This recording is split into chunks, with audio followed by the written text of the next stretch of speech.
Well,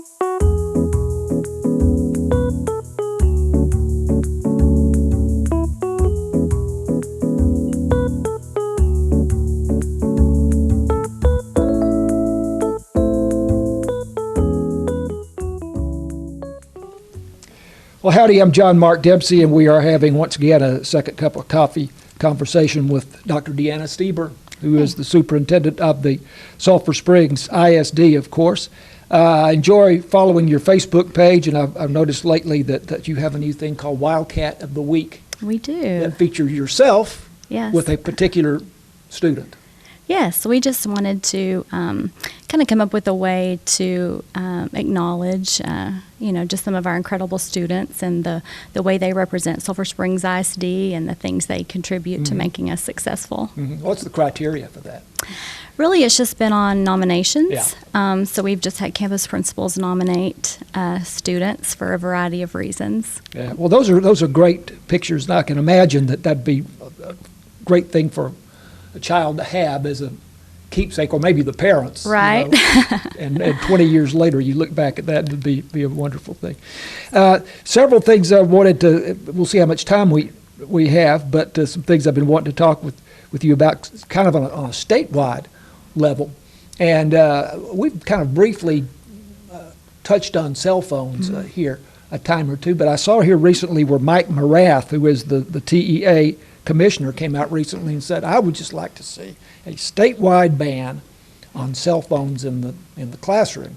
And that is something that a lot of people believe, but a lot of people, also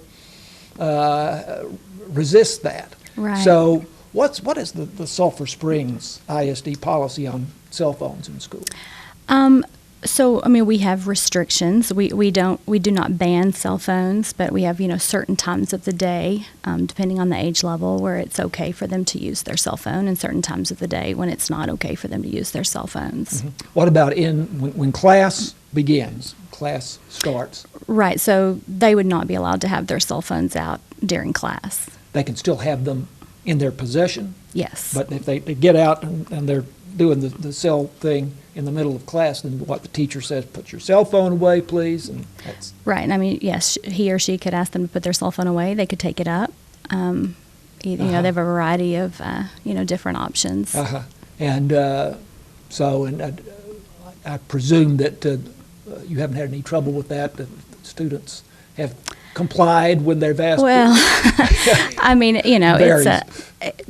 This generation, they've grown up with, technology at their fingertips. So, no, it would certainly not be fair for me to say that we don't, face the same battles that every other school district faces. Well, what Mike Morath was saying was, one, obviously it's a distraction in class, and if a child is looking at the cell phone and whatever they have there, that they're not really fully paying attention to what's being said in class. But the other thing that is interesting is that he talks about is the conflicts that it apparently creates because of social media with students in school, and somebody says something about someone else, and first thing you know, we have people very upset, and so that's another aspect of it. Yes, it's a complicated issue. I'm not sure that a state mandate banning cell phones is the best way to go about it. I think that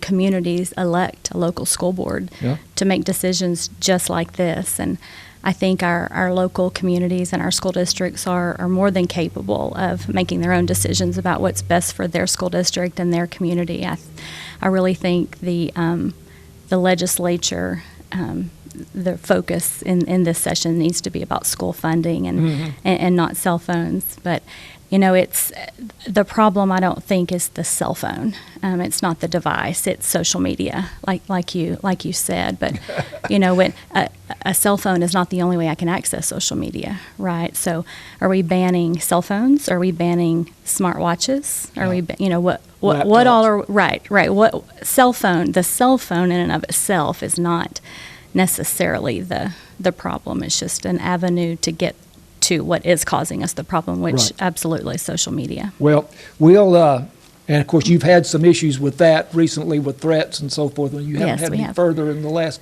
few weeks? We then? have not. I haven't We've heard not. anything further, so maybe Right. the message got out. I hope so. I was at a football practice here a couple of weeks ago, and Coach Faircloth was making that very clear to the football players just exactly where he stood and the Oh, school well, very district stood good. on that. Yeah, he was getting that message across really, really strongly. So in the time we have left, I saw another story about the A to F ratings, which have been so controversial, coming out again from the TEA. And those are being held up by a lawsuit, and it's Yes. now it's been a while, and several years with the pandemic since they've actually been issued. It has, yes. And there was a lawsuit last year, and of course, as you read, there was another one this year. And I don't know that most school districts don't necessarily have a problem with data that shows how we're performing, that shows growth and things like that. I think the issue is wanting to make sure that it's fair. We should know the rules of the game before we begin the year, right? Not after the fact, after everything is already turned in. We should understand the rules prior to going into the school year. And two, I think one of the biggest concerns is just the reliability and the validity of the data.